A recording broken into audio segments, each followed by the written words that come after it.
Central Europe can be very challenging depending on the weather, of course, but we've seen plenty of times there in the past that when it rains, a lot of mud getting dragged out and very difficult conditions.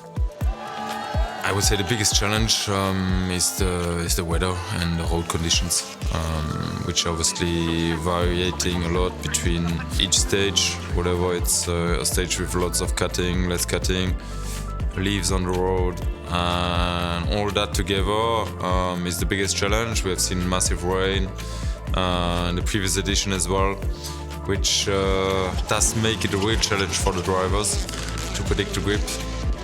It's always demanding, especially as it's always changing conditions. So tire choice is always a problem most of the time, because it happens that sometimes you have a full rain loop and then it's kind of easier, you go for wet tires.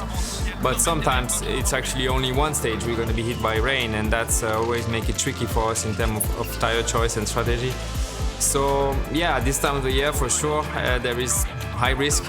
We'll be lucky to get a full dry weekend at this time of the year. I think you can do a bit of gambling. It's more like if it's raining, I would say. How much is it gonna rain? Do I take 4 wet tires to get through, or do I go with a cross and then I can use 4 softs later on or something like that, or maybe at some point even put the hard? I think the easiest way is to say it's a big compromise. It never feels good in any condition. Obviously if you have clean tarmac, the corner where you have the soft, the front corner has the most grip. So let's say if it's front right, to the left you're turning well, to the right you're always understeering a bit, and then the other way the rear axle. On the left you're always turning well and oversteering because the wet tire is on the other corner, and it just makes the car balance like that. Basically, you just need to adapt to it. You need to know where the tires are, and you need to choose and know which corner will be good and which not. If you are first on the road, then you have the least surprises. The further down you are on the road order, the more surprises you get, as basically every car is able to pull more dirt on the road.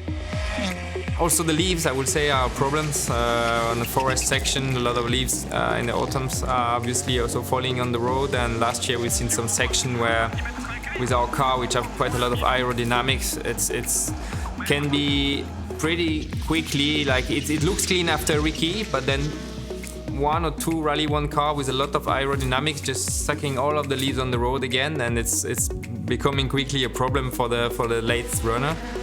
If you are leading the championship and if you are first on the road on tarmac, you want to cut everywhere to put dirt for everybody.